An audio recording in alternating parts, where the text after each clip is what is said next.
Welcome everyone watching around the world. I'm Carl Azus for CNN 10.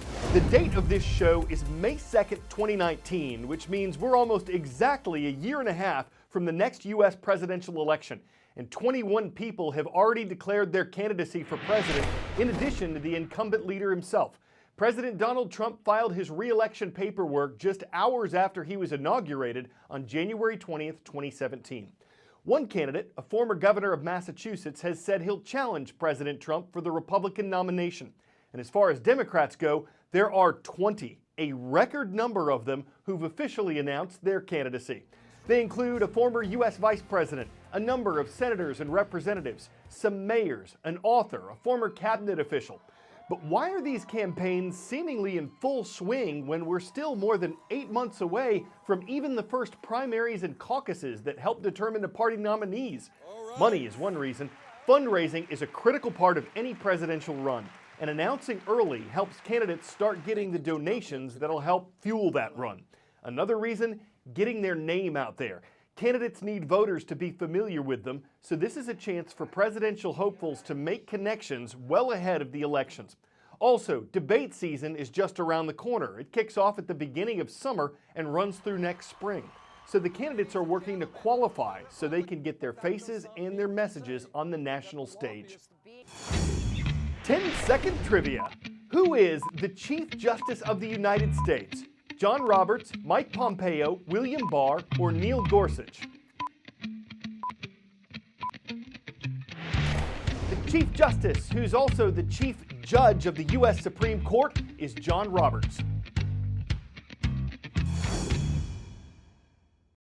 That's a question from the civics part of the U.S. Naturalization Test, the test that someone born outside the United States takes to become a citizen. The exam has a total of 100 questions, but only 10 of those are asked to people applying for U.S. citizenship, and they have to get at least 6 of the answers right. A new law was just passed in the state of Indiana that requires all high school students there to take the naturalization test as part of their civics studies. They don't have to pass the test to graduate, they just have to take it. Those who support the law say they're concerned that many American high school students wouldn't be able to pass the test, so they're hoping that requiring them to take it will help solve that. Those who oppose the law say it's not necessary since students are already learning this information through their civics, history, and social studies classes. The law is set to take effect next school year. Several other states have a similar requirement in place. Today, we decided to test your knowledge with a few more questions from the naturalization test. First, who is known as the father of our country? George Washington, Benjamin Franklin, John Adams, or Thomas Jefferson? The answer, America's first president, George Washington. Next, what are the first words of the Constitution? We hold these truths, 7 years ago, Congress shall make no law, or we the people? The answer, we the people. Finally, how many U.S. senators are there? 50, 100, 435, or 438? The answer, 100. 2 senators for every state.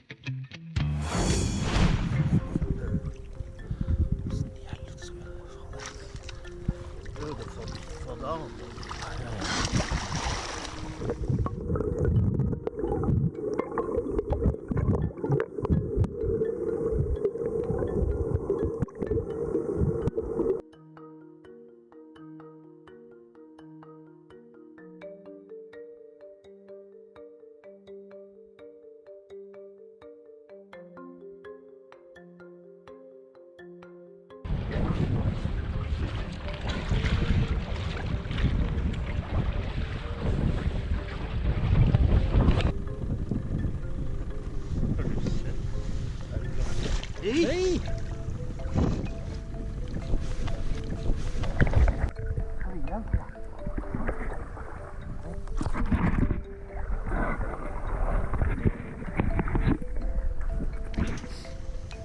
Varsågod. Tack.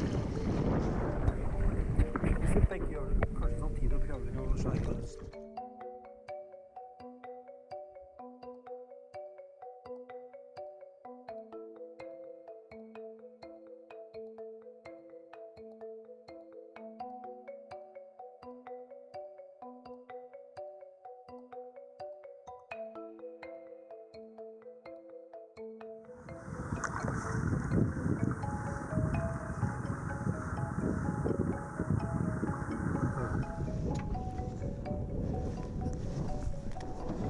Stickeren bort igjen til de.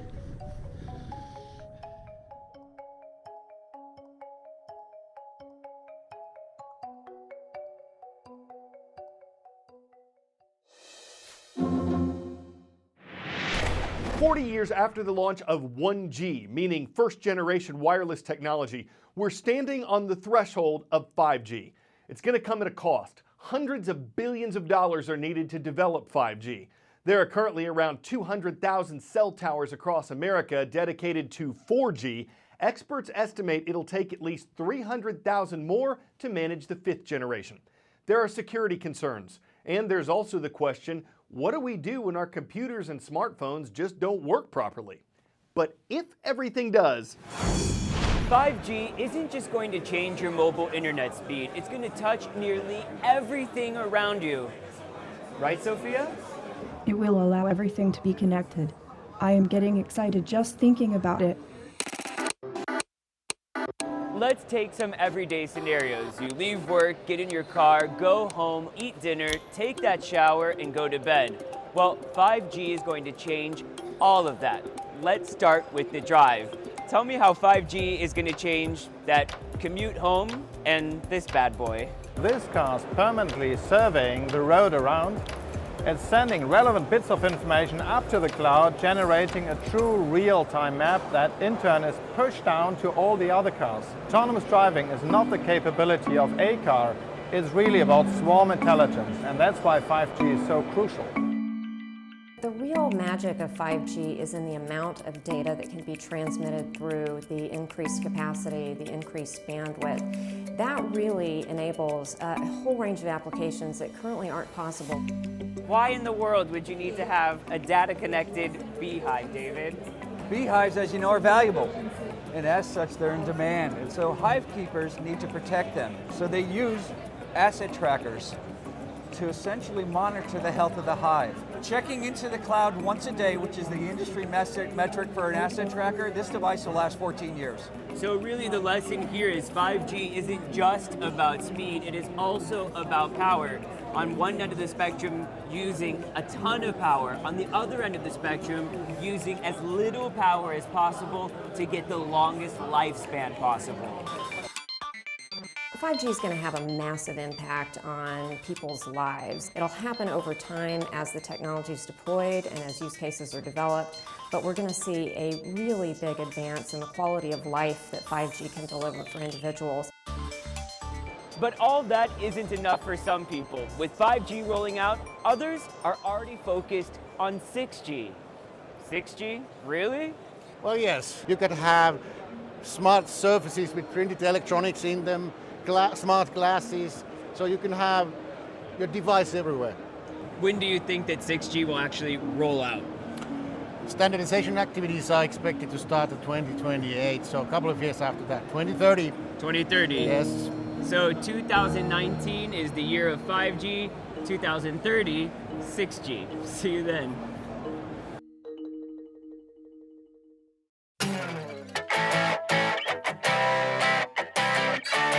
For 10 out of 10, Graham and Steve. Those are the names of two of the newest traffic reporters in the City of London. Yeah, this job's for the birds. According to Transport for London, these seagulls decided to perch in front of the traffic camera at, quote, peak times, giving an extra bird's eye view of conditions. This happened over the course of a couple days, and of course, it went viral thanks to the internets. Should have named him Jonathan and Livingston. It takes a lot of gold to wing a photobomb like that, but there are worse ways to spend a lurid day, even for the most gullible, and who wouldn't want to turn fishing for the chance to catch fame on camera? It's no red herring, and the outcome was simply unbelievable. I'm Carl Zeus for CNN 10.